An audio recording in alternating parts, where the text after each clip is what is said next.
किसी भी शेयर का 10 दिनों का औसत वॉल्यूम 1 लाख से कम नहीं होगा। एक एक्सचेंज पर लिस्ट होने पर 10 दिनों का औसत वॉल्यूम 50,000 होगा। शॉर्ट करने की सलाह केवल एफएनओ के शेयरों पर ही दी जाएगी। सर्किट पर बंद हुआ शेयर टीम में शामिल नहीं होगा। 10 रुपए से कम के शेयर पर सलाह नहीं दी जाएगी। फ्री हिट सेगमेंट में एक शेयर ऐसा होगा जिसमें कम से कम नियम लागू होंगे। ध्यान रखें, बिना स्टॉप लॉस लगाए किसी भी शेयर में ट्रेड मत कीजिए। गुड मॉर्निंग, स्टॉक ट्रेड 20 में आप सबका स्वागत है। मैं हूं आशीष वर्मा और रोज की तरह ये मैच मेरे साथ खेलेंगे नीरज बाजपेयी। नीरज जी हाय, गुड मॉर्निंग। सबसे पहले देखते हैं किस तरह की पिच पे आज का ये मैच होने वाला है। अमेरिकन मार्केट से क्यूज पॉजिटिव 1/4 से 3/4% के आसपास की बढ़त के साथ कामकाज। हालांकि वहां पे सेशन वोलेटाइल था, लेकिन फाइनली दिन के हाईज के आसपास जाके वो मार्केट्स क्लोज हुए। एफओएमसी मिनट्स जो आने वाले थे उस पर सबकी पैनी नजर थी। पहले लगा एकदम से देख करके हॉकिश थोड़ा सा स्टेटमेंट लग रहा है, लेकिन बाद में मार्केट ने इंटरप्रेट करा कि वही डविशनेस है इस स्टेटमेंट में और शायद सितंबर से पहले दरें नहीं बढ़ेंगी और इसलिए आपने देखा अमेरिकन मार्केट में वापस बढ़त आती हुई। लेकिन इस बीच एक इंपॉर्टेंट क्यू था साथ में कच्चे तेल का, जिसने इनिशियली तो दबाव बनाया था अमेरिकन मार्केट्स पे भी। कल 7% के आसपास कच्चे तेल में फॉल आया। परसों आपको याद होगा सऊदी अरेबिया की खबर आई थी कि उन्होंने रिकॉर्ड प्रोडक्शन कर लिया है। कल खबरें आई जब वो इन्वेंट्री डेटा आया यूएस में, एक्सपेक्टेशन से 3 गुना ज्यादा इन्वेंट्रीज वहां पे पाइल अप हो गई, बढ़ गई, तो इसीलिए कच्चे तेल पे एक तगड़ा प्रेशर देखने को मिला। यूरोपियन मार्केट्स आपकी स्क्रीन पर दबाव के साथ कल कामकाज था, मुनाफा वसूली कह लीजिए, क्योंकि परसों के ट्रेडिंग सेशन में भी वहां पे अपटिक्स थे। कल शुरुआत मजबूती के साथ हुई थी, उसके बाद मुनाफा वसूली का दबाव हावी हुआ क्योंकि थोड़ी सी नर्वसनेस थी वहां पे एफओएमसी के मिनट से पहले। साथ साथ ग्रीस और रशिया के बीच में जो बैठक हुई है उसको लेकर भी कुछ कहना चाहिए, वहां पे नर्वसनेस थी।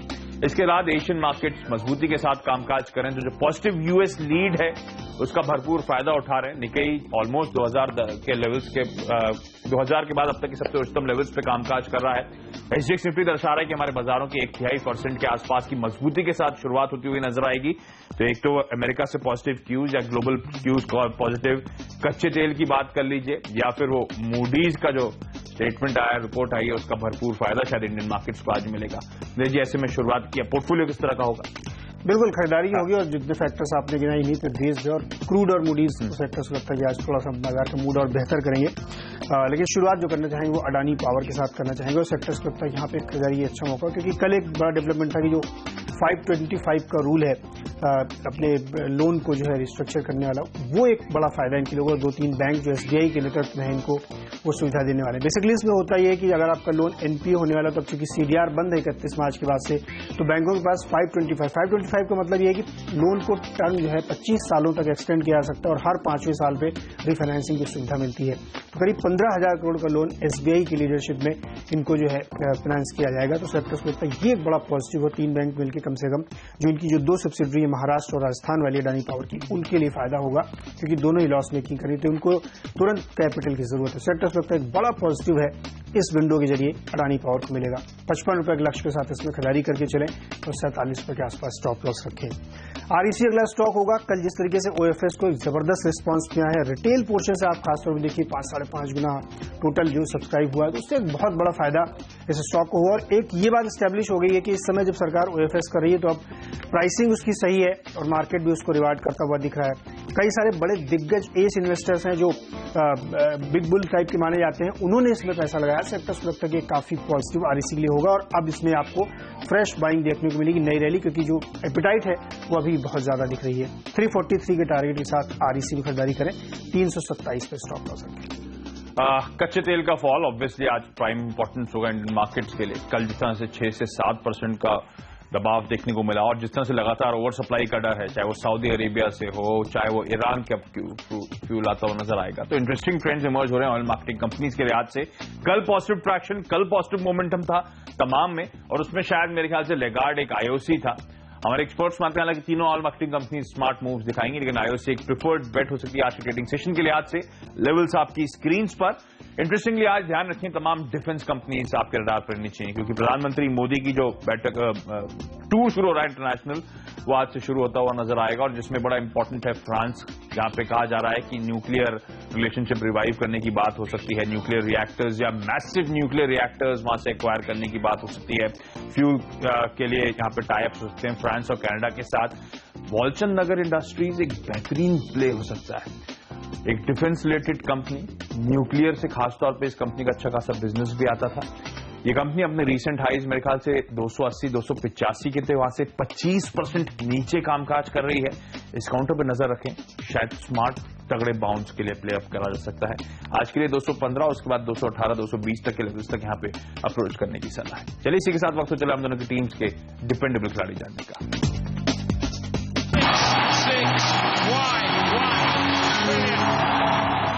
पीटीसी इंडिया फाइनेंशियल्स होगा और सेलेक्टर्स को लगता है यहाँ पे खरीदारी करने की जरूरत है, आपको ध्यान रखना चाहिए क्योंकि बहुत ही ज्यादा इनके लिए कंडीसिव माहौल है। और जिस तरीके से कल आरईसी का ऑफिस की शानदार सक्सेस रही है, उससे सेलेक्टर्स को लगता है कि अब पावर सेक्टर और पावर फाइनेंसिंग कंपनियों पे नजर रखनी चाहिए। और सेलेक्टर्स को लगता है ये बहुत ही वेल पॉइज्ड है, कोई डेट नहीं है और कोई ज्यादा इनके ड्यूज कहीं बकाया नहीं। सेलेक्टर्स को लगता है ये काफी पॉजिटिव हुआ क्योंकि जो इनकी पेरेंट कंपनी पीटीसी इंडिया वो ट्रेडिंग में है और ये उस ट्रेडिंग के लिए फाइनेंस करते हैं। सेक्टर्स को लगता है कि एक जबरदस्त मॉडल है और तमाम सारे जो डेवलपमेंट हो रहे हैं पावर सेक्टर में वो इसके लिए काफी कंड्यूसिव लग रहे हैं। दूसरे सेक्टर्स को लगता है कि यहां से लेकर के इसके नतीजे आने तक आप चाहे तो इसको होल्ड करके रख सकते हैं। बेहद शानदार नतीजे इस Q4 में पेश करने वाले हैं। 70-71 रुपए तक के लक्ष्य के लिए इसमें आज पोजीशन बनाई जा सकती है और 57 के आसपास स्टॉप लॉस रखें। सेलेक्टर्स का सजेशन ये है कि अगर आप होल्ड कर सकते हैं, आपकी कैपेसिटी है तो रिजल्ट तक होल्ड करें। 80-85 के लेवल भी आपको जल्द देखने को मिलेंगे। डिपेंडेबल के तौर पे जो कंपनी है आज की है वो टिन प्लेट है। ध्यान रखें, हमारे एक्सपर्ट्स वैसे भी बहुत बुलिश रहते हैं टाटा ग्रुप के स्टॉक्स को लेकर।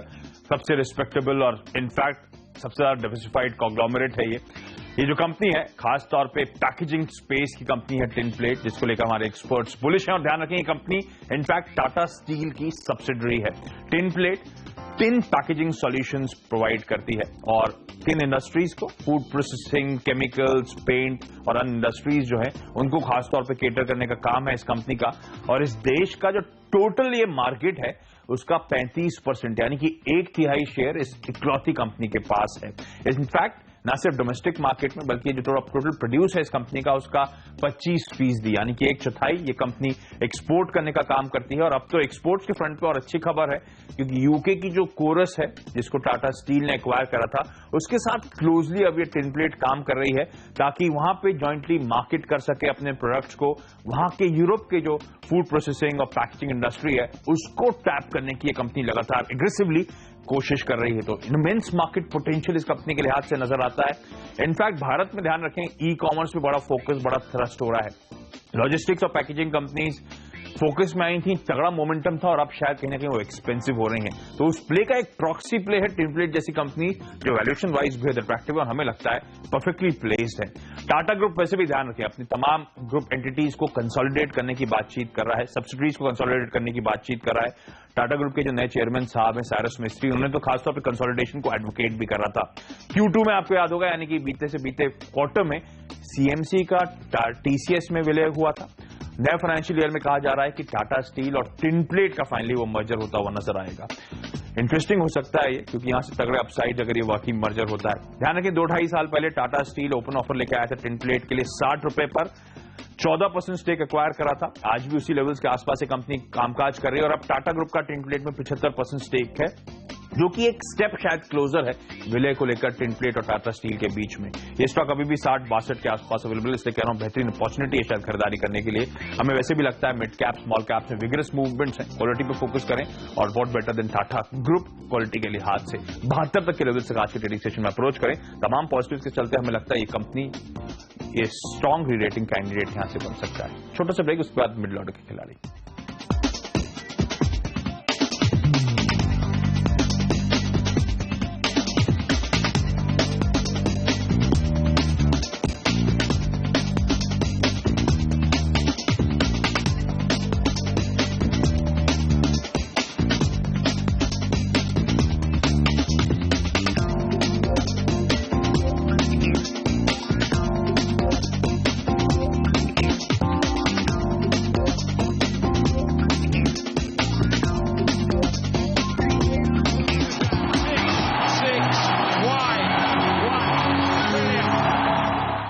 जैसा क्रूड में जबरदस्त गिरावट देखने को मिली तो उसका फायदा ऑयल मार्केटिंग कंपनीज को मिलेगा ही। तो भारत पेट्रोलियम और हिंदुस्तान पेट्रोलियम ये दोनों ही कंपनियां सेक्टर्स को लगता है कि आज आपके रडार पर होनी चाहिए क्योंकि एक अच्छा गेन इनमें देखने को डेफिनेटली मिल सकता है। तो सेक्टर्स को लगता है कि चूंकि ऑयल मार्केटिंग कंपनीज पिछले काफी समय से बहुत अच्छा मूव इनमें देखने को नहीं मिला है, थोड़ा बहुत ऊपर नीचे होता था, लेकिन आज चूंकि एक बड़ा गेन इनको हो सकता है क्रूड की गिरावट की वजह से, उसका फायदा उठाना चाहिए। 830 के आसपास का टारगेट बीपीसीएल में आप लेके चल सकते हैं। वहीं हिंदुस्तान पेट्रोलियम के लिए आपका टारगेट होना चाहिए 690 रुपए के आसपास का। दोनों में ही खरीदारी की सलाह होगी। लेकिन इसके बाद तीसरा स्टॉक एरीज एग्रो होगा। एक और स्टॉक है जहां पे सेलेक्टर्स को लगातार कहना है कि एग्री फोकस रखना चाहिए। तमाम सारे बड़े इन्वेस्टर्स इन स्टॉक्स में एंट्री ले रहे हैं। अगर आप इनके डेटा देखेंगे जाके तो आपको दिखाई पड़ेगा कि जबरदस्त बाइंग इसमें चेन्नईज की तरफ से देखने को मिल रही है। इसी सेक्टर्स को लगता है कि जहां पे एज इन्वेस्टर्स की एंट्री हो रही है वो आपके लिए एक बढ़िया पिक्चर होती है। और मिड कैप स्मॉल कैप लगातार फ्लेवर बने हुए हैं, तो इस फ्लेवर का भी फायदा उठाना चाहिए। सेक्टर्स को लगता है कि 130 का टारगेट आज इसमें डेफिनेटली अचीव होगा। 114 के आसपास स्टॉक लॉस सकते हैं पोजिशन में। फोकस खरीदारी पर रहने वाला है। मिडिल ऑर्डर में सबसे पहले क्रॉम्पटन ग्रीव्स, कल बेहद शार्प और स्मार्ट मूव्स इस कंपनी ने डिलीवर करें। बीच में आपको याद होगा कंसर्न था जब ये वर्टिकली अपने दो डिविजन्स को अलग कर रही थी, तब कंसर्न थे कि शायद बड़ा डिस्काउंट पे ये सेल होने वाली, ऐसी अटकलें, ऐसी न्यूज रिपोर्ट सजेस्ट कर रही थी। अब लेकिन वापस माना जा रहा है कि एक सिग्निफिकेंट प्रीमियम पे डील्स होंगी, बड़े स्ट्रेटेजिक इन्वेस्टर्स चेक इन करेंगे, स्टेक सेल होती हुई नजर आएंगी। क्रॉम्पटन ग्रीव्स को रडार पे रखें, एक बेहतरीन बिजनेस मॉडल वाली कंपनी जो कि मेरे ख्याल से बेहद अट्रैक्टिव वैल्यूएशन पे इस समय है। ये जो वर्टिकल स्प्लिट हुआ है और ये जो स्टेक बेचने की बात है, उसके चलते थोड़े से ओवरहैंग जरूर थे, लेकिन एक वैल्यू बाय है इस लेवल्स के आसपास हमें लगता है। बहुत साउंड बिजनेस है इस कंपनी का। ओरिएंटल बैंक ऑफ कॉमर्स यानी कि ओबीसी, तगड़ा प्रेशर ऑफ लेट इस बैंक ने झेला है। मेरे ख्याल से एक वर्टिकल फॉल है इस कंपनी के केस में, बैंक के केस में। हमें लगता है आज के ट्रेडिंग सेशन में गिवन मूड अच्छा है, गिवन मूडीज ने जो आउटलुक पॉजिटिव करा है भारतीय बाजारों का, तो बैंक्स खासतौर पे शायद फोकस में रहे, हरकत में रहे, 209 तक के लेवल्स तक यहां पे अप्रोच करें। हमें लगता है आज के ट्रेडिंग सेशन में शायद वो करेक्शन फेज में वापस आएगा, जिस तरह का शार्प मूव इसने नीचे की तरफ दिखाया था उसके बाद। सुजलॉन एनर्जी बेहद शार्प और स्मार्ट मूव्स दिखाता हुआ ये काउंटर, लेकिन अब कंसोलिडेट कर रहा है 3 से 4 रुपए की रेंज के आसपास, लेकिन हमें लगता है ये नेक्स्ट लेग की तैयारी है। सुजलॉन यहां से बेहद तगड़े रिटर्न्स देने का दमखम रखता है। कई बड़े निवेशकों के रडार पे भी कंपनी लौटती हुई नजर आ रही है, जिन्होंने इसको बिल्कुल ही हटा दिया था अपने रडार से। सुजलॉन में हमें लगता है अब जल्दी ये 30 प्लस के लेवल्स पे आपको कामकाज करता हुआ नजर आएगा। इनफैक्ट मिड 30s के हमारे एक्सपर्ट्स बात कर रहे हैं इस काउंटर को लेकर।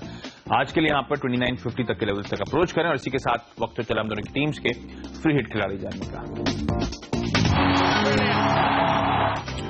मार्केटर लाइंस होगा फ्री हिट के तौर पे सेक्टर्स ने इसको चुना, और आपको ध्यान होगा कल मिड कैप में जिस तरीके से लक्ष्मी वर्सेस फोकस किया था तो अपर सर्किट पे ही उसकी क्लोजिंग हुई। वैसे ही एक स्टॉक ये भी सेलेक्टर्स ढूंढ के लाए हैं। उनका मानना है कि ये भी अपने 52 वीक लो 16 रुपए के आसपास ही ट्रेड कर रहा है 19 तक, जबकि 52 वीक हाई 42 रुपए के आसपास था। सेलेक्टर्स लगता है कि वैल्यू पिक है। शिपिंग इंडस्ट्रीज में सेलेक्टर्स को लगता है कि ये एक वैल्यू पिक इसलिए क्योंकि इसका बिजनेस काफी डाइवर्सिफाइड है, और ये सिर्फ एक शिपिंग कंपनी नहीं है। इनके पास कोल का पूरा माइनिंग है इंडोनेशिया और मोजाम्बिक में, तो पूरी एक एंड टू एंड सर्विस देते हैं, कोल माइनिंग से लेकर के कोल सप्लाई तक। ऑयल एंड गैस के ब्लॉक्स हैं इनके पास गुजरात में, जिसके एक्सप्लोरेशन की मंजूरी 2 मार्च को इनको एनवायरमेंट सारी क्लियरेंसेस मिल चुकी हैं। तो एक डाइवर्सिफाइड बिजनेस है। अगर फाइनेंशियल्स पे आप नजर डालेंगे तो इससे पहले पूरे FY14 में केवल 9 करोड़ का इन्होंने प्रॉफिट शो किया था, लेकिन अभी के जो 3 क्वार्टर हैं, अब तक के जो चौथे क्वार्टर रिजल्ट हैं, उससे पहले ये 26 करोड़ का प्रॉफिट दिखा चुके हैं, यानी जबरदस्त गेन कंपनी दिखा रही है। वैसे ही आप रेवेन्यू फ्रंट पे देखेंगे तो बहुत ज्यादा 450 करोड़ के मुकाबले काफी ज्यादा रेवेन्यू ये कंपनी जनरेट कर चुकी है। तो सेक्टर्स को लगता है कि फाइनेंशियली बहुत स्ट्रांग है, लगातार इसमें सुधार होता रहा है।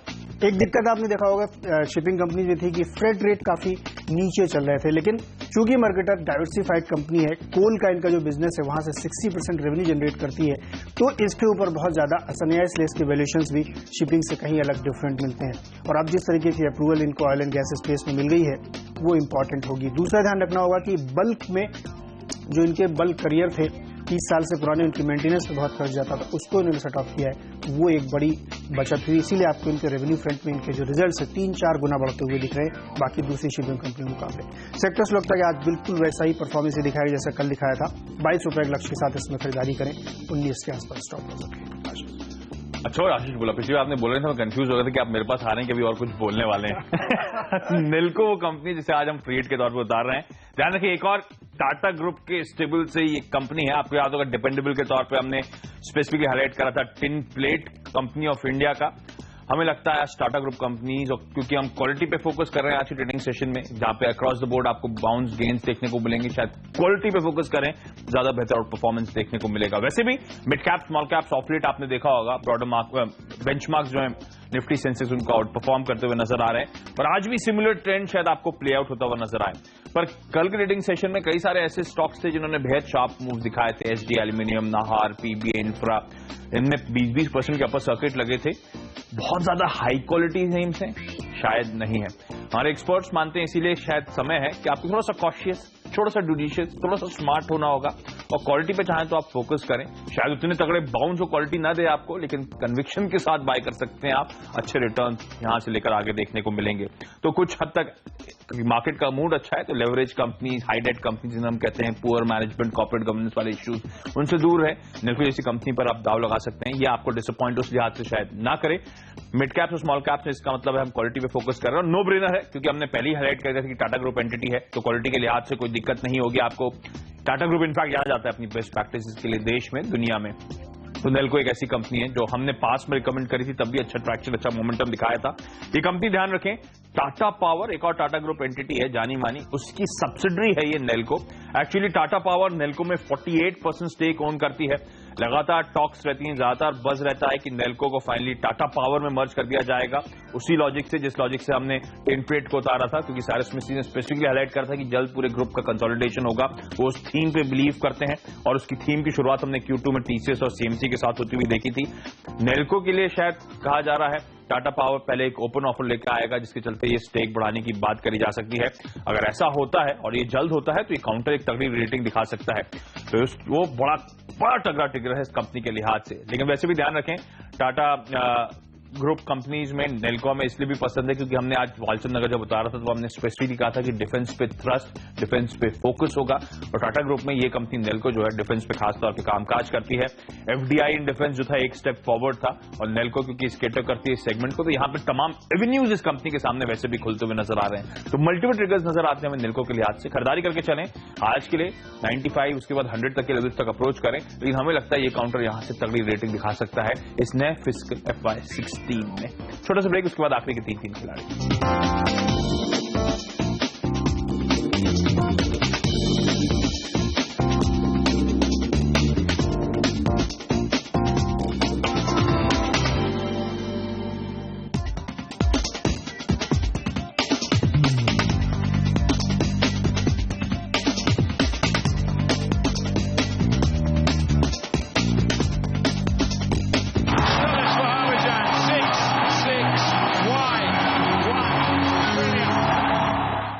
जेट एयरवेज पहला स्टॉक होगा आखिरी के 3 खिलाड़ियों में। सेक्टर्स लगता है यहाँ पे खरीदारी करके चले। जिस तरीके से क्रूड में जबरदस्त गिरावट आई है उसका फायदा डेफिनेटली सभी एयरविंग कंपनियों को मिलेगा, और यहाँ पे इसको एक अच्छा बेनिफिट हो सकता है। दूसरा, कल एक खबर आई कि जो यूएस ने इनकी जो सिक्योरिटीज के जो लेवल्स है उनको अपग्रेड किया, तो सेक्टर्स लगता है ये भी एक बड़ा पॉजिटिव होता हुआ दिखेगा। उम्मीदें की जानी चाहिए कि अगले 3-4 दिन के अंदर ही आपको ETF के प्राइसेस में एक अच्छी कटौती देखने को मिल सकती है, तो जेट जैसे प्लेयर्स के लिए काफी पॉजिटिव हो सकता है। 500 के लक्ष्य के साथ इसमें खरीदारी करके चले। काइटेक्स अगला स्टॉक होगा, एक गारमेंट कंपनी है, पहले आउटसोर्सिंग करती थी लेकिन अब अपने कंपनी ब्रांड रखेगी। और सेक्टर्स का मानना है कि तमाम सारे टेक्सटाइल स्टॉक्स में आप खासतौर पे जो ब्रांड ओन करते हैं, अगर आप उनको देखें, चाहे इंडियन टेरेन को देखें, जोडिएक को देखें, या गोकुल दास को देखें जो जॉब वर्क करते हैं, तमाम सारे स्टॉक्स ने आउट परफॉर्म किया मार्केट को। काइटेक्स एक वैसा ही हिडन जेम है। सेक्टर्स लगता है जिस तरीके से एंट्री ली गई है बड़े HNIs की तरफ से, वो इसके लिए अगला ट्रिगर है। कल भी देखिए बहुत शानदार इसमें तेजी देखने को मिली थी, बहुत थोड़ा सा बचा था गैप जिसकी वजह से स्टॉक मिले हुआ, वरना हमारे रूल के मुताबिक मैं इसको ले नहीं सकता, सर्किट हो जाता है। सेक्टर्स लगता है कि आज भी आपको फॉलोअप बाइंग देखने को मिलेगी। 840 के लक्ष्य के साथ इसमें आज भी खरीदारी आप कर सकते हैं। प्रिज्म सीमेंट अगला स्टॉक होगा। पूरे सीमेंट स्पेस में सेक्टर्स लगता है कि बहुत अच्छी तेजी बनती हुई दिखेगी। सीएलएसए की टॉप पिक में देखेंगे तो दिग्गज ACC अल्ट्रा वगैरह शामिल है, लेकिन सेक्टर्स लगता है कि जो मिड कैप के बेहतरीन स्टॉक्स हैं उनमें से एक प्रिज्म सीमेंट है, इसमें खरीदारी करके चलना चाहिए, क्योंकि अगले 3-4 महीने तक डिमांड पीक करेगी, उसके बाद डिमांड खत्म हो जाती है क्योंकि मानसून शुरू हो जाता है। 140 के लक्ष्य के साथ प्रिज्म खरीदारी करें, 124 पर स्टॉप रख सकते हैं। फोकस खरीदारी पे रहेगा। एक बेहतरीन ऑटो एंसिलरी कंपनी के साथ शुरुआत करेंगे, ANG इंडस्ट्रीज। ध्यान रखें, एक डाइवर्सिफाइड इंजीनियरिंग और मैन्युफैक्चरिंग कंपनी है जो हाई स्टील फैब्रिकेशन में ट्रैक्टर्स, ट्रेलर्स, टिप्पर की बॉडी बनाने का काम है। Specialised containers, automotive components, heavy commercial vehicles के लिए, ये सब इंटरेस्टिंग बिजनेस है इस कंपनी के। ना सिर्फ ओईएम्स में बहुत स्ट्रांग प्रेजेंस है इस कंपनी का, आफ्टर सेल्स मार्केट और इनफैक्ट ओवरसीज मार्केट्स में इस कंपनी की बेहद तगड़ी पकड़ है, और देश भर में तो इस कंपनी का बेहद वास्ट डीलर नेटवर्क आपको नजर आएगा। इस कंपनी की क्लाइंटेल पे नजर डालिए, Tata Motors, Ashok Leyland, Mahindra and Mahindra, Maruti Suzuki, ये उन चुनिंदा क्लाइंट्स हैं जिनका मैं नाम ले रहा हूं, अदरवाइज लिस्ट गोज ऑन। बेहतरीन क्लाइंट लिस्ट है इस कंपनी की। इंटरेस्टिंगली ये कंपनी अब कुछ नए इनिशिएटिव्स ले रही है जो बेहद पसंद आ रहे हैं हमारे एक्सपर्ट्स को। अगले 3 साल में इस कंपनी के टारगेट्स हैं अपनी ग्रोथ को 100% यहां से डिलीवर करने का, यानी कि 3 साल में 100 गुना 100% डिलीवर करेगी, यहां से दोगुना होता हुआ नजर आएगा कैपेसिटीज। इंटरेस्टिंग है क्योंकि ये कंपनी एक मैन्युफैक्चरिंग यूनिट बना रही है, पैसेंजर व्हीकल सेगमेंट में पड़ रहा था एंटर करने की ये कंपनी योजना बना रही है। वो पॉकेट जो कि एक्सीलेंट ग्रोथ डिलीवर करती है, वो पॉकेट जो कि बेहद अट्रैक्टिव और लुक्रेटिव है, तो कंपनी के लिहाज से एक इंटरेस्टिंग डाइवर्सिफिकेशन होता हुआ नजर आएगा। दूसरी इंपॉर्टेंट हाईलाइट इस कंपनी के लिहाज से जो इसकी करंट मैन्युफैक्चरिंग कैपेसिटीज हैं, प्रेजेंट लेवल से ये डबल करने की योजना बना रही है, और खासतौर पर हाईटेक ऑटो कंपोनेंट्स कमर्शियल और पैसेंजर व्हीकल्स के लिए जो बनाए जाते हैं उस पर उतरती हुई नजर आएगी। तो यहां से अगले 3 साल में 100% ग्रोथ के टारगेट्स, कंपनी नए सेगमेंट्स पैसेंजर व्हीकल जो कि बेहद अट्रैक्टिव है उसमें उतरती हुई नजर आएगी। हाईटेक कंपोनेंट्स यानी कि जो हाई मार्जिन बिजनेसेस हैं अब उसमें उतरने की कंपनी योजना बना रही है। इस कंपनी को रडार पे रखें, बेहद स्ट्रांग और बेहद शार्प मूव शायद डिलीवर कर सकती है। आज के लिए 51 तक के लेवल्स।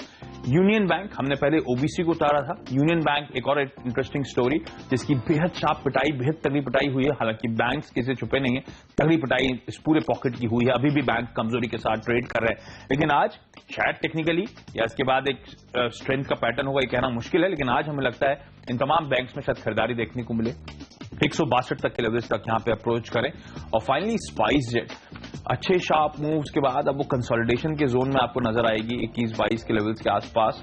हमें लगता है स्पाइस जेट जैसे काउंटर्स पे नजर रखें, वो तमाम दिक्कतें जो लेसर्स के साथ हो रही थी इनके एयरक्राफ्ट के लिए, या फिर फंड इन्फ्यूजन अब शायद जल्द अप्रैल में एक और ट्रांच आने वाला है 500 करोड़ रुपए का, वो सब पॉजिटिव्स होंगे, वो बड़े इंपॉर्टेंट ट्रिगर्स हैं इस कंपनी के लिए। आज से साथ साथ कच्चा तेल जो स्लाइड हुआ है, ध्यान रखें, बहुत हाईली लाइकली है कि एटीएफ की प्राइसेस एक बार फिर से कट होती हुई नजर आएंगी, जो कि बड़ा पॉजिटिव हो सकता है इन तमाम एविएशन कंपनीज के लिए। तो इंटरेस्टिंग प्ले हो सकता है। चलिए, हम दोनों की 10-10 की टीम पूरी हो चुकी है, उम्मीद करते हैं आज का ट्रेडिंग सेशन भी आपके लिए अच्छा रहेगा, लेकिन हम दोनों को दीजिए इजाजत। वक्त तो चला एक छोटे से ब्रेक का। ब्रेक के बाद सीएनबीसी आवाज के दर्शक देखें मार्केट काउंटडाउन, और सीएनबीसी बाजार के हमारे तमाम दर्शक देखें मॉर्निंग टिकर। नमस्कार।